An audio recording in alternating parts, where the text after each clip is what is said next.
we reinvent the idea of experience to drive better engagement? And for me, the starting point with this is to ask a more basic question, which is, how do we perceive what a great experience is? Now, take a look at this picture. Okay, take a very good look. Now, what do you see here? I want you to turn to the person next to you and tell them the first thing that comes to mind. How many of you said an angry in-law with an axe? Okay, you people need help. This is the wrong session for you. How many of you saw a dog? Very good, you paid attention in psychology class. So here's the interesting thing. I think now that I've said it, you've all seen the Dalmatian, right? Okay. There was a group of German philosophers and psychologists in the last century who made very interesting observation about human perception of experience. They called it Gestalt. And what they said is that essentially we perceive an experience like a dog all at once. It's not like we're a computer and we go, okay, we're hunting for 4 legs, a wagging tail, and a very wet tongue. Must be a dog. Of course, you can't see that. You either see the dog or you don't. And actually, perceiving what a great experience is similar. It's not like you go to an event and you go, fantastic, the coffee was exactly at the right temperature. The room was perfectly heated. The chairs were all symmetrical. We don't do that. We say, that was a great experience. And yet it isn't interesting. I mean, so often in the events and planning industry, we focus on those little details rather than thinking about the whole. And the reason why I think in this day and age it's so important to take that Gestalt view of experience is because there's a crisis in corporate America. It's a crisis that begins with this number, 70%. 70% of American workers are non-engaged, according to last year's Gallup State of the American Workplace. Not only are they non-engaged, this non-engagement costs US companies between $450 and $550 billion per year in lost productivity. Look at the person next to you and the person in front of you. Are they paying attention? If they're not, it's probably you I'm talking about.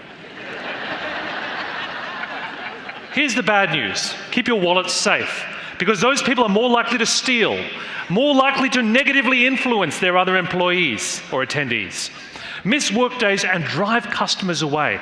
Even more shocking, they worked out that only 41% of today's employees know what their company stands for and how their brand is different to their competitors. That's shocking.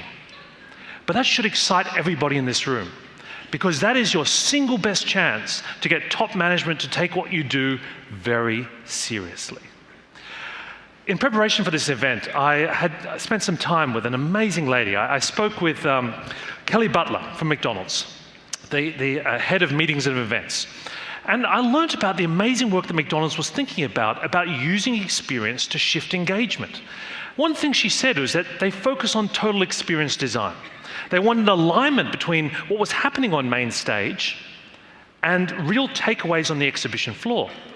And the way they did that was take a wayfinding approach. Now, 15,000 people go to the McDonald's convention.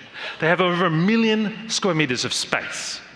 And what they did was that once people left the main stage conference, they built these pathways that people could take through the floor in order to actually see these things come into life. I mean, they even brought farmers in so you could see the supply chain in action. The whole point, according to Kelly, was to make sure that you design an experience that allowed people to feel, then know, and then ultimately do.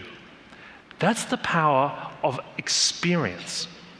But it's not just what you do, I think, in the physical event that matters.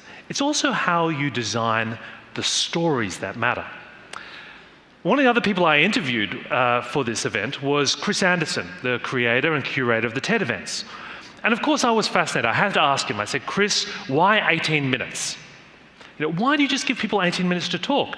I expected him to give me theories about cognitive attention and like the perfect structuring of the mind. And he said, no, it's got nothing to do with that. It's all about negotiation anchoring. He said, if I told people 15 minutes, they'd speak for 25. But if I say 18, they know it's specific. So it's not 17, it's not 19, it's 18. But he said there was an unintended consequence of this, which was that people were so prepared. They were so coached that actually we found there was a new problem, which is what he called the uncanny valley. And the uncanny valley happens when someone's story is so kind of artificial, it's so on rails, that it actually becomes almost like an animation done by a computer. It's too real. That the storyteller has lost that moment where they're actually there with the audience, and it loses authenticity. So he said the key is to find that balance between brevity and also stories that have real passion and emotion. And this is relevant whether we're talking about 2014 or 2023. The art of bringing corporate messages to life is ultimately what makes experiences immersive.